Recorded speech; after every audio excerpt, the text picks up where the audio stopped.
I'm going to be talking about the fact that the legal profession is highly regulated in this country, and there are some parts of it that the government could do deregulation on.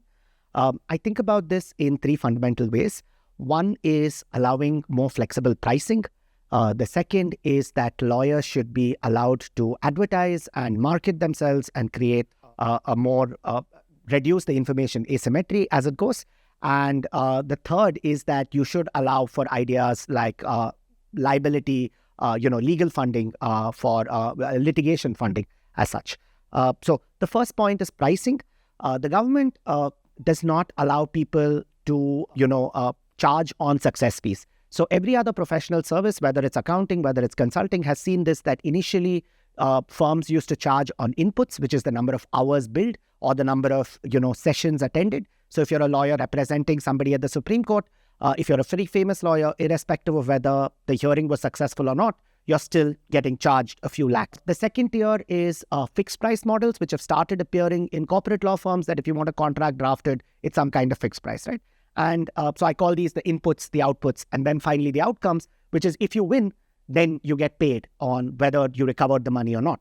And we see this, even though it's currently not allowed, we see this happening at the district court levels, whether for cases like motor accidents, insurance claims, where the lawyer comes and tells you, hey, look, it doesn't matter. If you win, then you give me a cut of whatever amount I'm able to get for you, in which case the interests of the lawyer and the interests of the client are actually completely aligned. So I think they should be allowed to have, get to the levels of pricing that other industries have allowed, which is success fees, right? That's one.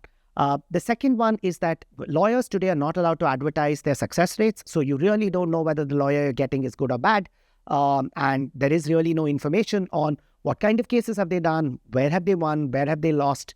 And this information is really, really missing. So you're really banking on the fact that somebody in your network knows a good lawyer and you know of them by reputation, and it's all anecdotal. So I think this is a really bad system. And a large part of this is because the government says that the law is a noble profession and doesn't allow them to advertise. The third one is that today, if you want to take on a big corporation, they are able to hire the best lawyers, and because they have the resources, whereas you are only able to hire someone. I mean, you're not able to hire like really expensive lawyers.